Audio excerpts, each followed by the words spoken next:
こんにちは、音沢です。今回はコードの配置について考えていきます。1と2はどちらも同じ進行ですが、コードを変えるタイミングが違います。最初にコード進行のまとまりについて話します。特にポップスでは2小節または4小節のまとまりを一つの単位として進んでいくことが多いです。そして同じ進行を繰り返すとノリを生み出すことができます。ダンスミュージック、ヒップホップ、R&B などで多いです。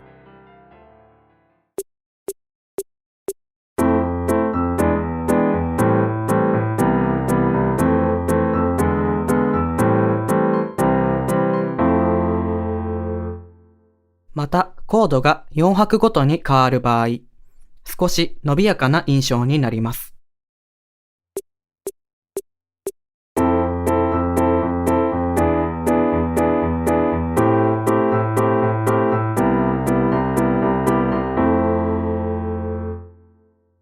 それに対して、一つ目の進行の後、新しい展開につなげる場合、ストーリー性を感じる進行となります。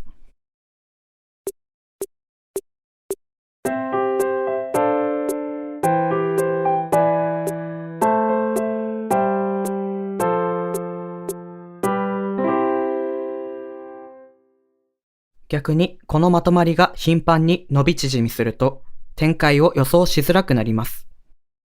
ただし、サビの前やサビの終わりなど、次の展開へ移行する部分で伸ばされるのはよくあります。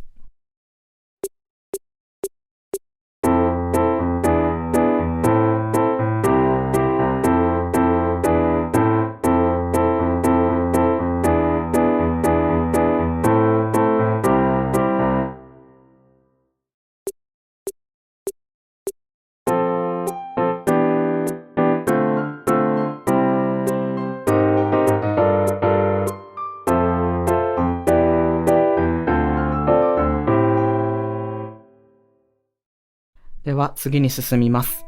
最初に見た1と2の違いについて考えていきます。1から見ていきます。1はコード機能の流れがシンプルです。始まって、展開して、着地してという流れが2拍ごとに配置されています。そしてトニックが1拍目に置かれているため安定感があります。なので聴きやすいです。Am7th の後ろに余白があるので、新しいコードが追加されることも多いです。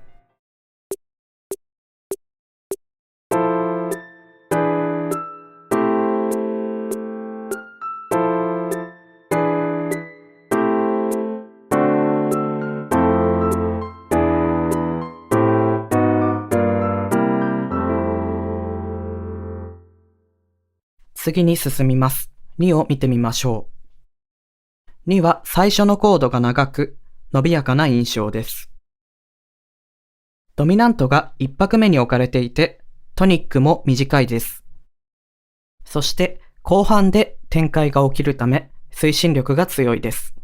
よりドラマチックだと思います。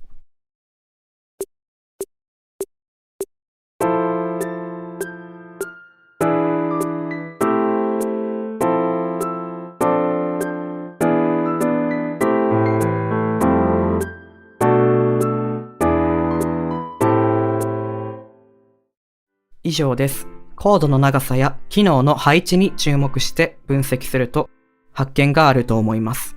質問はコメント欄にお願いします。ご視聴ありがとうございました。